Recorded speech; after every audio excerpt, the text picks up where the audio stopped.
saya Indira Karimatari Diana, nomor absen 15. Perkenalkan, nama saya Karya Mayani Putra Arniasa, nomor absen 19. Hari ini kami akan berdialog tentang penginderaan jauh dan interpretasi citra.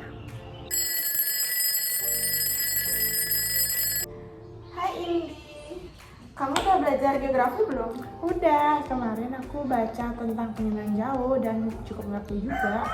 Kamu bisa jelasin nggak apa itu penginderaan jauh? Nah, penginderaan jauh itu yang aku baca itu adalah pengukuran atau akuisisi suatu data suatu objek yang dimana tanpa kontak dengan objek tersebut. Penginderaan jauh itu kan ada komponen-komponennya. Kamu tahu nggak komponen itu apa aja?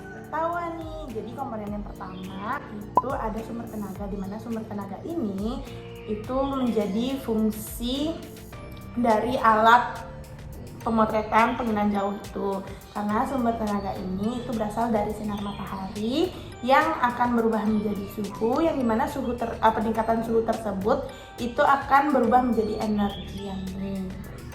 Terus yang kedua ada komponen atmosfer, yang dimana komponen atmosfer ini itu sangat mempengaruhi kinerja dari alat pemotretan tersebut, karena jika mendung atau berawan itu akan memperkecil sumber tenaga di dalam alat tersebut, Ani.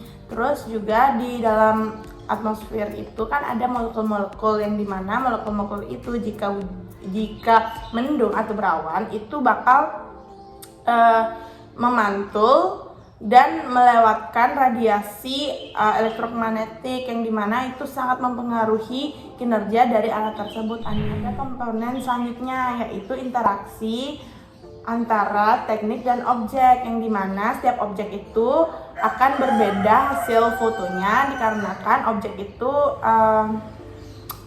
berbeda-beda. Jadi kalau misalnya objeknya mempunyai pantulan yang rendah, maka foto itu akan menjadi gelap. Sedangkan kalau misalnya objek itu mempunyai pantulan yang tinggi, maka hasil fotonya akan terang. Contohnya nih, kalau misalnya kamu fotoan di gunung yang diliputi salju, itu fotonya akan terang karena salju memiliki pantulan yang tinggi. Selanjutnya ada komponen sensor. Nah, komponen sensor ini untuk mendeteksi dimana adanya objek dan lokasi objek tersebut. Nah, sensornya ada dua, ada sensor fotografi sama elektronik, yang dimana sensor fotografi ini dia mengambil gambar dari permukaan bumi menggunakan kamera. Sedangkan kalau elektromagnetik itu sama aja, tetapi dia menggunakan elektromagnetik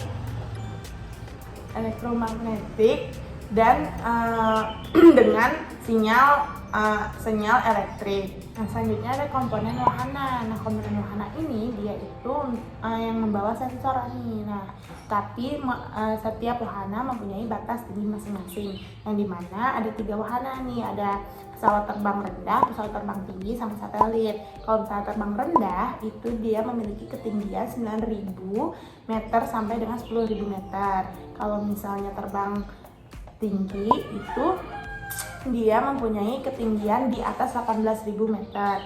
Jika satelit itu dia mempunyai ketinggian di antara 400 km sampai dengan 900 km. Selanjutnya ada komponen perolehan data nih. Jadi itu menunjukkan data yang didapatkan dari alat yang sudah menemukan objek. Ada komponen penggunaan data, yang dimana penggunaan data ini mempunyai proses terakhir yang sangat penting nih, karena di sini itu prosesnya itu dia akan memperlihatkan ada atau tidak adanya manfaat dari data yang didapat.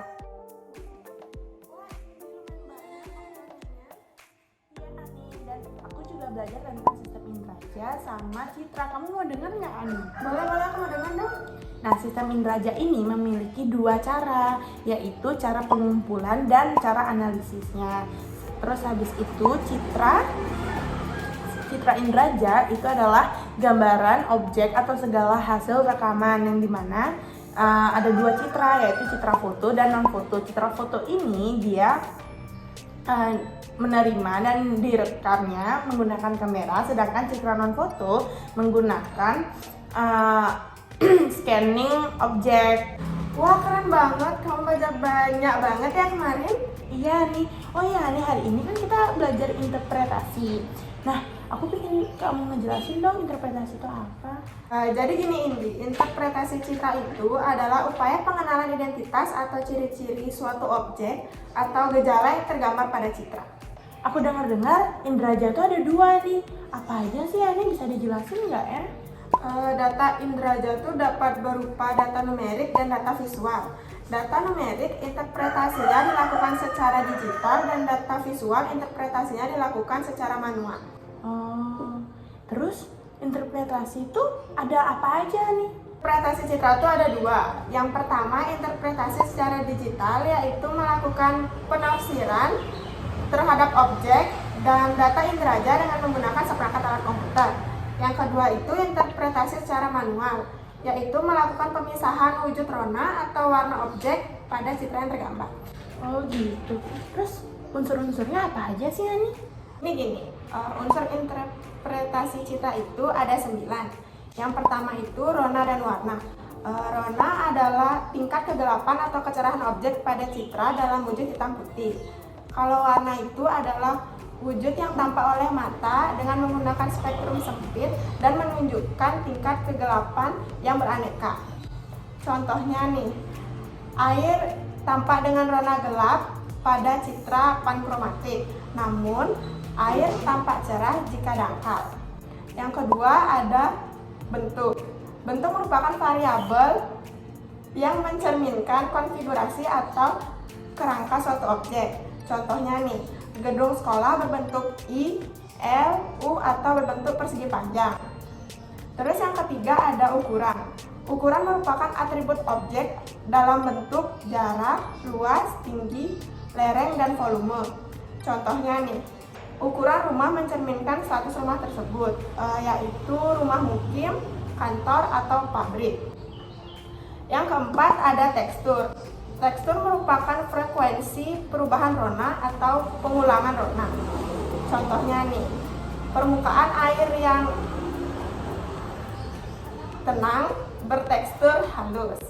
Yang kelima ada pola atau susunan ruangan. Pola merupakan ciri yang menandai bagi banyak objek, permukaan, bentukan manusia, dan bentukan alam.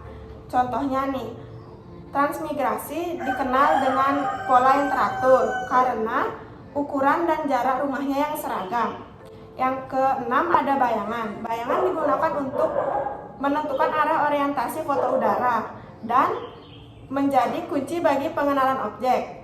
Contohnya nih, cerobong asap, menara, atau penampungan air dipasang lebih tinggi tampak dari bayangannya. Yang ketujuh ada situs. Situs merupakan letak objek terhadap objek lain di sekitarnya. Contohnya, kebun kopi diketahui berada di tanah yang miring karena kebun kopi memerlukan pengaturan air yang baik. Yang ke-8 ada asosiasi. Asosiasi merupakan hubungan keterkaitan antara objek yang satu dengan yang lainnya. Contohnya nih, stasiun kereta api berasosiasi dengan jalan kereta api lainnya yang tidak hanya satu. Dan yang terakhir ada konvergensi bukti.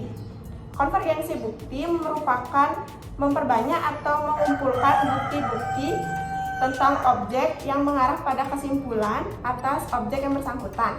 Contohnya nih, pada suatu foto udara tampak pohon yang bertajuk bintang dan jelas itu adalah pohon palem. Namun masih banyak kemungkinan lain yang tidak bisa dipastikan apakah itu benar jenisnya pohon palem atau bisa saja pohon kelapa, nipah, enau, ataupun pohon sawit. Wah, banyak banget ya kamu belajarnya nih. Nah, kita sekarang kayak gini kan jadinya lebih siap untuk belajar geografi hari ini. Iya, benar banget Indi. Sekarang kita ke kelas yuk. Yuk.